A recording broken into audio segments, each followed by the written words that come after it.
যে শহর কখনো ঘুমায় না সেই নিউ ইয়র্ক এখন ফুটবল ঝড়ে কাঁপছে। মাত্র কিছুদিন পরেই শুরু হতে যাচ্ছে 2026 ফিফা বিশ্বকাপ। ফাইনাল ম্যাচ সহ 8টি গুরুত্বপূর্ণ ম্যাচের আয়োজক হিসেবে যুক্তরাষ্ট্রের সবচেয়ে জনবহুল এই শহর এবং পার্শ্ববর্তী নিউ জার্সি এখন বিশ্ববাসীকে স্বাগত জানাতে পুরোপুরি প্রস্তুত।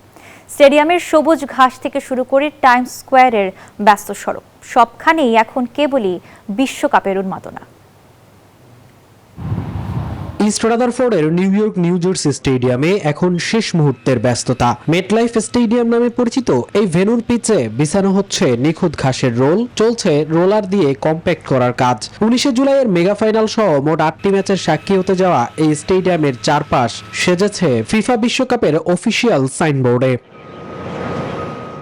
বিশ্বকাপের 100 দিন পূর্তিতে মেক্সিকো, কানাডা ও যুক্তরাষ্ট্রের পতাকার রঙে সেজেছিল ঐতিহাসিক এম্পায়ার স্টেট বিল্ডিং। সেখানে 3 আয়োজক দেশের মাস্কট, ম্যাপেল, জায়ু এবং ক্লাচের উপস্থিতিতে উন্মোচিত হয় অফিসিয়াল ম্যাচ বল। শুধু স্টেডিয়াম নয়, প্রায় 85 লক্ষ মানুষের এই শহরের 5টি বারোতেই বইছে ফুটবলের হাওয়া। টাইমস স্কোয়ারে পর্যটকদের ভিড়, পেলে সকার স্টোরে মেসিদের জার্সির চাহিদা আর নেকড়ে কাউবয়ের গান।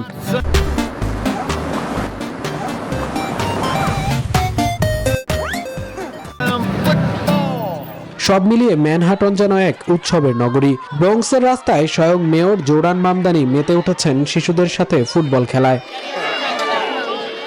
দর্শনার্থীদের ঢল সামলাতে পেন স্টেশন থেকে মোডোল্যান্ডস পর্যন্ত এনজে ট্রানজিট ট্রেনের বিশেষ জরুরি মহড়া সম্পন্ন হয়েছে। ভক্তদের যাতায়াত সহজ করতে রাউন্ড ট্রিপ টিকিটের দাম $150 থেকে কমিয়ে $98 করা হয়েছে।